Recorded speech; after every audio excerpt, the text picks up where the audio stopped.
Ayan po mga kabida, isang magandang oras sa lahat at welcome po sa aking channel. Ito, magandang pag-usapan po.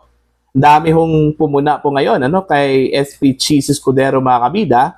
Dito ho sa tila gusto hong madaliin ito hong impeachment trial po laban kay Vice President Sara Duterte Kahapon po meron pong press conference ito pong si Senator Cheese at kanya pong inanunsyo po mga kabida yung schedule po ng impeachment trial simula doon ho sa pag-tackle po nila sa articles of impeachment hanggang doon ho sa pagtatapos po ng trial by October So nagkaroon na po ng date kung kailan po matapos itong trial na ito So ang puna po ng mga netizens bakit ho gustong madaliin ito hong impeachment trial po ni VP Sara Ito, pakinggan muna natin mga kabida.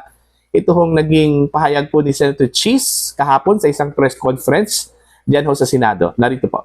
Ito rin yung sinasabi ko sa inyo noon pa, but ulitin ko, proposed calendar of activities ito at hindi ito nakaukit sa bato. So, June 2, resumption of session, presentation ng articles of impeachment by the prosecutors. Isang bagay ito na nakasaad sa aming rules at sa rules ng Estados Unidos kung saan kinopya ang rules on impeachment.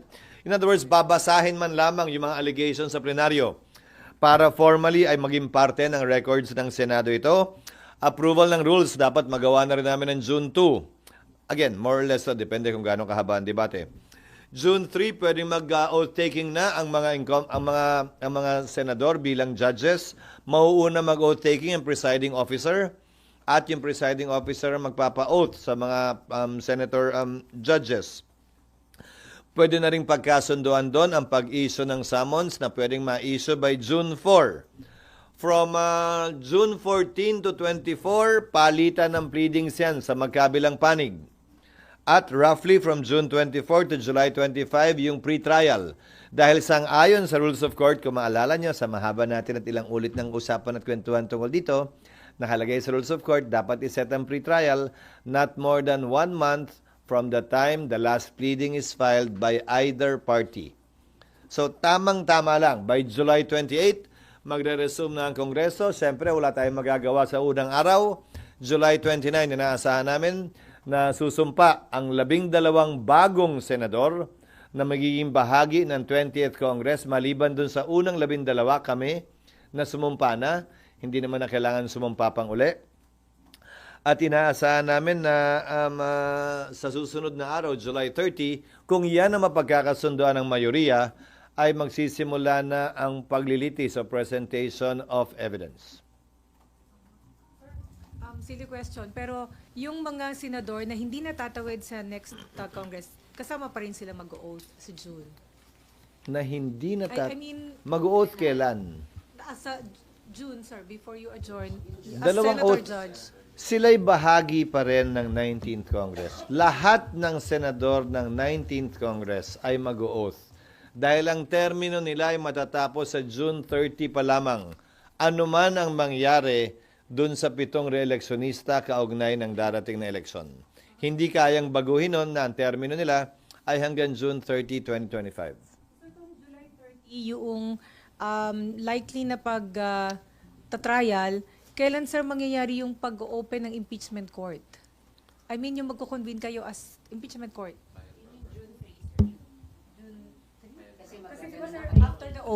After the oath, sir, magkukonvene na kayo sa impeachment court? Dalawa nga yun eh. June 30, anong June 30? July 30 yung trial. Malamang magsisimula. Alin? Pag nagsumpa kayo, impeachment court na ba yun? Convene na kayo sa impeachment court? Para kayong wala dito ng impeachment, ha? Dalawang sombrero ang suot ng Senado.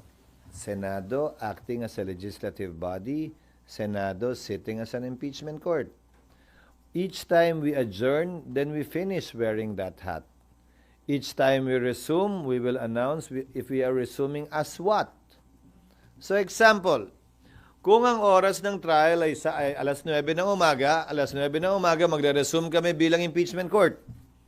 Pag kami magsesesyon naman ng alas 3 at mag-a-adjourn yung impeachment court ng alas 2, edi mag-a-adjourn kami sa impeachment court ng alas 2 at pagdating ng alas 3, magre-resume kami as a Senate deliberating on proposed legislation. Ano yung tanong nyo? Hindi ko maintindihan. Kailan kayo magko-convene? Magko-convene kami twice. Under the 19th Congress, as I said, and under the 20th Congress. Tutuloy nga to, di ba? Yun yung matagal na natin pinag-uusapan. Mag-o-oath yung mga members ng 19th Congress para magampanan nila yung trabaho kaugnay ng pag-issue ng summons sang ayon sa aming rules. At magpapatuloy yung pre-trial kung yun ang nakasaad nga sa rules namin, yun yung pinapanukala namin na aprubahan ng mayoriya. Tapos sa July 29, mag-o-oath yung 12 bagong senador. July 30, magko-convene yung impeachment court. Mag-oath kayo during the plenary session ng Senate as legislative body. And then, immediately after, you'll Depende sa mayoriya. That can happen the following day. Most likely the following day. Anong oras na ba yun? Depende. So, magko-convene na kayo. I'll give you an example din pa. Ikaw naman. Kung morning ang session ng impeachment court, mag-o-oath kami in plenary ng July 30. Clearly, hindi kami dedire-diretso pag-oath namin. Di ba? The following day na kami mag-o-open ng court, if ever, ng July 30. Hindi ko maintindihan yung... Day 1 as impeachment court. So yung oath-taking ba na oath-taking nyo, yun din po ba yung technically pag-convene nyo po as impeachment? Hindi nga eh.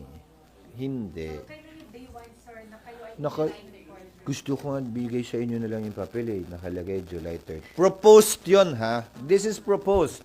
I told you to give it to them earlier. Proposed yun ha. Lahat to proposed. Again ha, pinag-uusapan natin lahat to ilang ulit na. Sinulat lang namin para mas maintindihan. Ayun po. So, meron na pong schedule, mga kabida, no? Dito sa aking hinawakan po na schedule, ano? Actually, proposed calendar of the impeachment trial po ito, ano? Dyan ho sa Senate. Okay? Pagbalik ko nila sa June 2, 2025, ito na po, no? Resumption of session, presentation of the articles of impeachment by the prosecutor, and approval of the revised rules of procedures on impeachment trial. Ito po ay mag-umpisa po alas 3 po ng hapon, ano? Sa June 2. Okay? On the following day, sa June 3 po mga kabida, okay, convening of the impeachment court and oath-taking of the incumbent senator judges at 9 a.m. Ayan. So, parang madalian po ito, ano? Mga kabida. Now, on June 4, okay, 2025, issuance of summons. Ito na po yung magtatawag na po sila ng mga witnesses, most likely. Ito pong mga prosecutors mag-issue na po ng mga summons doon ho sa mga witnesses, no? All right. From June 14 to 24, ito na po, reception of pleadings. Yung pagtatanggap na po, no, ng mga pleadings from the prosecution team and of course from the defense, ano, mga kabida. Now, 24 to 25, June to July 25 o June 24 to July 25, ano po, na pre-trial. Meron na pong pre-trial, mga kabida. Then, July 25, 2025, inaugural session of the Senate of the 20th Congress at 10 a.m. Ito, bagong set na po ng mga senador, ano? Dito ho, medyo alanganin po yung estado po ni Vice President Sara kung sakali yung marami hong mananalo doon ho sa slate po ng administrasyon, ano? Kasi sa prediction po ng mga analysts, ano po, no? Pag ang impeachment trial po ay ginawa during the 4 months break, okay, during the 19th Congress, most likely baka magkaroon po ng upper hand ito pong si Vice President Sara Duterte considering unang-una election, ano? Alam naman po natin kung ano yung malakas na backer po ng mga Duterte, ito pong Iglesia ni Cristo, ano po, na? So most likely medyo magdahan-dahan po itong mga senador, ano po, mga kabida, no? Pero ito, after election na po ito post-election na po no? So meaning, may mga bagong set of senators na po, ano? So ang delikado po dito, kung itong mga senador po, o mga kandidato na mula sa administration, slate, sila yung mananalo, mas delikado yung estado po, ano, ni Vice President Sara Duterte, ano po, mga kabida.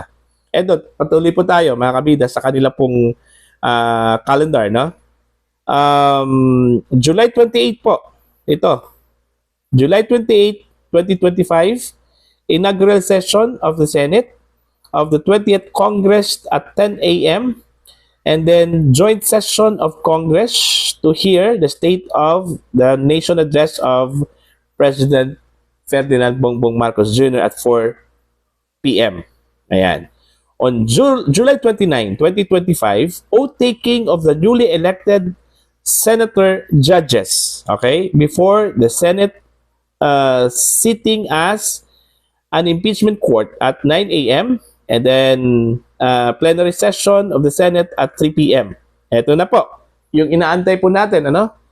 July 30, 2025, start of the trial at 9 a.m. to 2 p.m. po, mga kabida. So ito po yung proposed calendar of the impeachment trial po, no?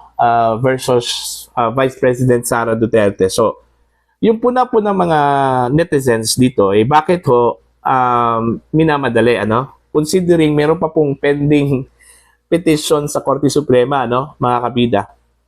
Although, naiintindihan ko po yung scheduling po, kasi sabi nga propose So meaning, naghahanda lang po, ano, ito hong Senate, mga kabida, no?